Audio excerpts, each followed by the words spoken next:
Hello everybody and welcome to our latest video. So today's video, what we're looking at arthritis, and the reason we're doing this video, lots and lots of people get in touch and they say, I'm thinking of coming to a chiropractor.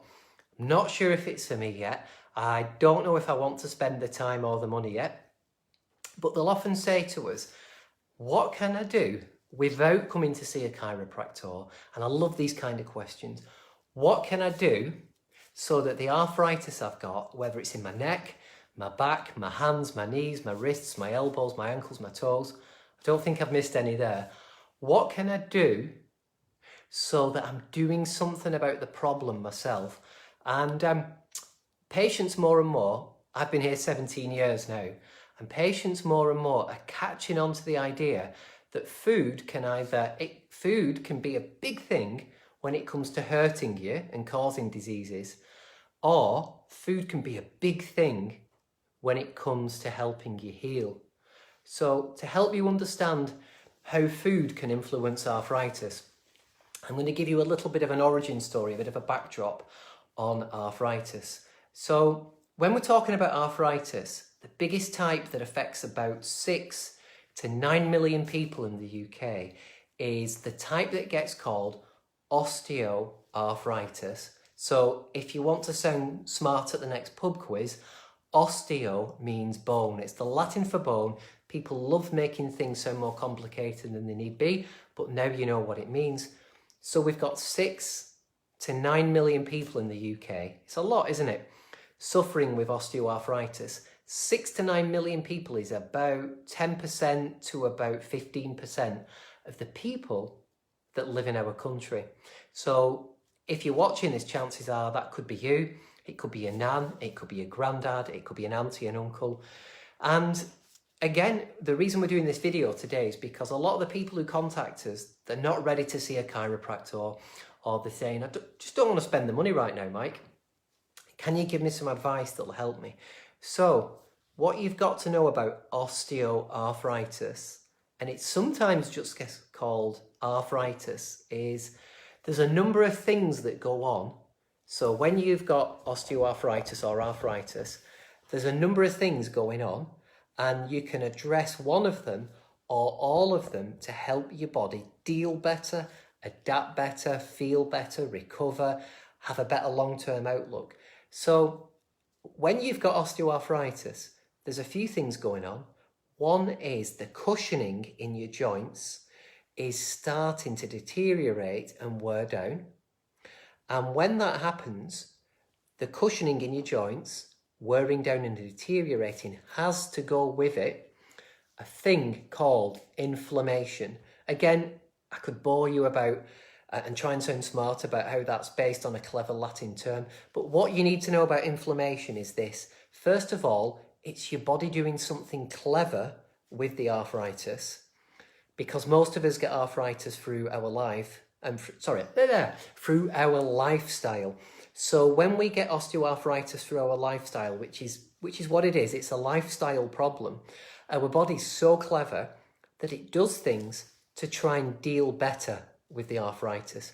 And inflammation is one of the things that your body does to be smart and to deal better with our lifestyle. So inflammation is when you see a joint, the easiest example, if you've ever had a joint that you've injured and it puffs up, it swells up, you can see the skin puff up, that's inflammation. When it goes red, that's inflammation. When it hurts, that's inflammation.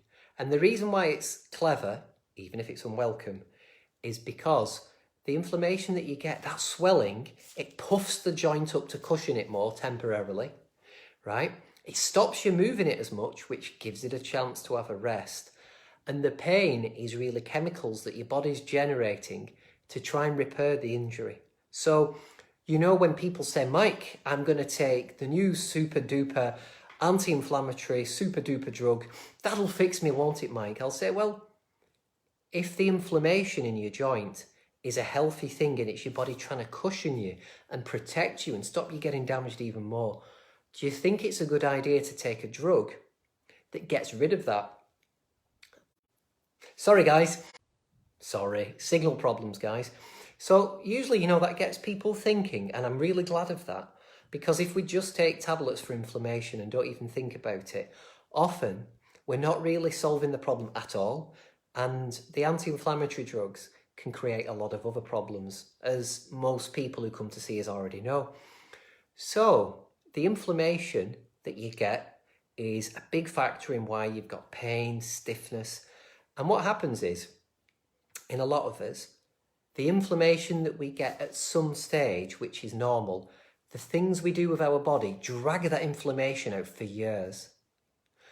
And it's really cool to know that it doesn't have to be that way. And what I'm getting at is what we eat and what we drink. So I've got patients who come in who are in the 70s, in their 80s, in the 90s. They've got severe arthritis in the hips and knees. They'd only need to take a trip to our local hospital and they'd be told, you need a replacement. But when you get talking to them, they've had osteoarthritic joints for years and they're still going on holiday, they're still going dancing, they're still moving, they're still doing stuff with their grandkids, and they've not had anything replaced, or they've had minimal joints replaced. And when you get talking to them, there's a lot to be said for what we eat. And this is the advice bit now. Now you know what's going on with osteoarthritis and inflammation. This is the advice bit of the video.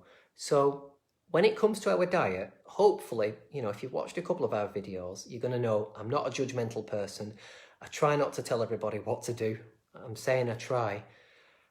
It's that I've noticed patterns of what we eat, and very broadly speaking, the more something's manufactured and the more it's processed and the more it has things like gluten in it and a high animal fat content, and I'll explain what all that means, the more likely we are, when we eat foods like that, to push inflammation up in our body. So some foods are pro-inflammatory, they create inflammation, and some foods are anti-inflammatory, they cool it down to a natural level.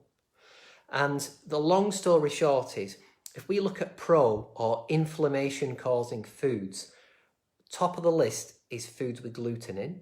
So that's our breads, our biscuits, our cakes, a lot of cereals. And also a lot of processed foods have gluten in to make them thicker. If you buy soup down the supermarket, even the best soups, they put flour and gluten in them to thicken them so that they look better on your spoon. So the first thing I would say is, if you've had bread all your life, most people go into shock when I suggest to them. They really go into shock when I suggest actually eating foods with gluten in is going to be damaging your joints and pushing inflammation up in your body. But the really cool thing is, even if you reduce your intake of gluten, in other words, just eat a bit less, try eating a medium amount less, then try eating a lot less. But if you eat at least a decent bit less, that alone can make a massive difference to the levels of inflammation in your body. Massive difference. So that'd be one trick to try. The other diet thing that's pro or inflammation causing is fried fatty foods. So unfortunately, fish and chips is top of the list. I like fish and chips. I'm from Wigan. I like pies as well. Try not to eat them very much. So you know what, again, I really would recommend not eating them. And we all know we shouldn't, but if you're still going to eat them, if you're 50 or 60 watching this and you're thinking, listen, what the hell does Dr. Mike think he knows? I've been going to Blackpool eating fish and chips since I was 11 with my parents. No one's telling me not to eat fish and chips. You know what? That's all right if you're just doing it here and there. It's if you go to the chippy every week, twice a week, that's when it's going to be a big problem. So just cut it down or swap some of it for something else. That could make all the difference between playing with your grandkids and getting up and down the stairs or needing a hip replacement down the line. And if I was being a bit cheeky, once you start improving your diet like that, weight usually comes off us. And when weight comes off us, there's less inflammation in our joints, and our joints love it. They get a new spring back in them. So they're the two main pro-inflammation food groups that people can have. And also, if you wanted to be hardcore, anything processed or manufactured, you'll know it's processed if it's got more than 5 ingredients in. Anything processed tends to push inflammation up in the body. It fans the flames, it fans the heat, it increases the swelling. So you could look at reducing them or cutting them down or cutting them out. And then the other thing, that's, if you imagine a seesaw, you've got all the stuff that we shouldn't be doing, but we all do to some extent, that ramps inflammation up. And on the other side of the seesaw, we've got all the things that we can do that are going to reduce and cool down inflammation naturally, that are good for you anyway, and don't involve any drugs or medications. So they don't even cost you anything really, because you're going to buy food anyway, aren't you? You might as well buy food that doubles up as something that heals your body. So I'm going to tell you exactly what your nana's always told you.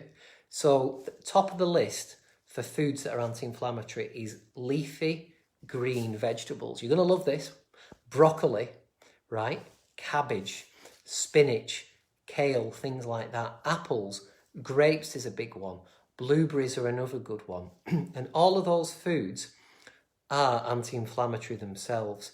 There's a lot of other things. Most fruit, most vegetables will count. But those first ones, they're really, really good. Broccoli, if you really want me to be a nerd, broccoli isn't just anti-inflammatory. It reduces the chances of people getting bowel cancer by 50%. So there's so many benefits you can get. It's ridiculous. And the benefits you get are better than any drug on the market. They're cheaper and they have no side effects. So sometimes people will come in and say, Mike, you know, it sounds really good. You eat spinach every day and blueberries every day and broccoli. Sorry, guys. Sorry once more. So, so the thing is, if this is all new to you, I would suggest doing it a bit at a time. You could try and make a drastic change. Some people can do that. But often, like a change at a time for a while gets people a lot of ground. And the best advice I was given is start by swapping one of your meals for a smoothie. So an easy one is you get spinach, you get a couple of apples, you get some blueberries, and you throw them in a blender. And what you want to do to begin with usually is have a fairly small amount of spinach compared to apples and blueberries, because it'll be sweeter and you'll like it more. And then as time goes on, you can put less apples in and more spinach or more kale. And the thing with that is, if you were to do that once a day, you're getting a lot of anti-inflammatories into the body. There's other things you can do, and we'll do another video on that soon. But if you got started there, and then let's say over the course of a few months, you know, you take away one meal that's got bread and chips in it, or pasta or something like that, and just have vegetables instead, you know, oven roast veg.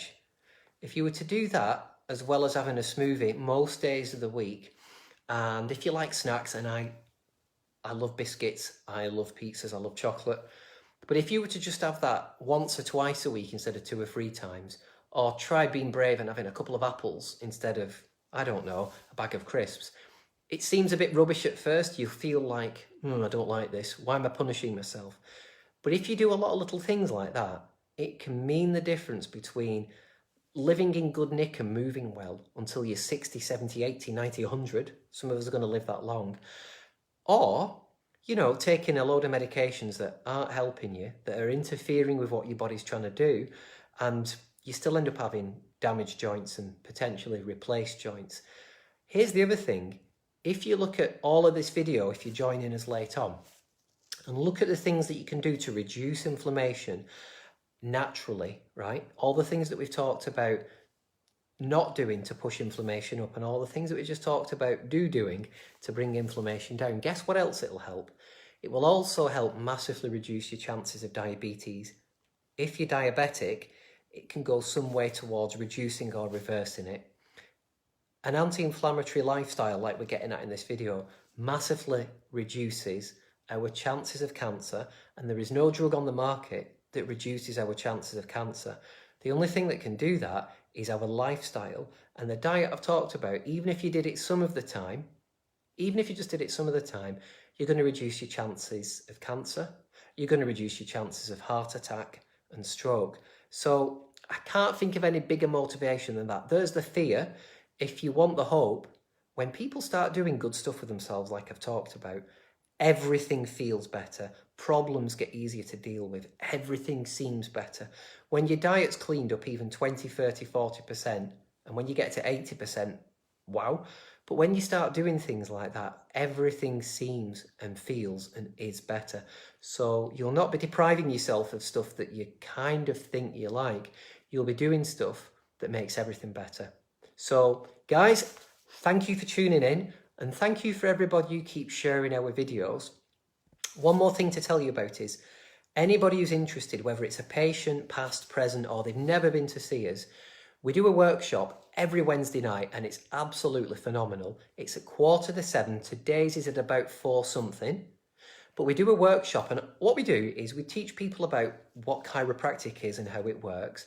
But we match that up with about, I don't know how many pieces, but lots of pieces of advice and information. Some of them are bite-sized and little, some of them are pretty big, but the really lovely thing is, all the pieces of advice that we give at our weekly workshop, you can use them, do them, get massive benefit from them, even if you never want to see a chiropractor, and even if you feel it's not for you.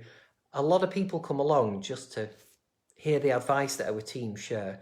And as I said, and there's no catch, there's no obligation. All you need to do is get in touch with us and you can have a place. We keep a few spare here and there for people who, just need some advice. So I thought I would throw that in at the end. Have a lovely day, everybody. And here's to you being healthy and feeling good and having a good life and a good day. Bye-bye for now.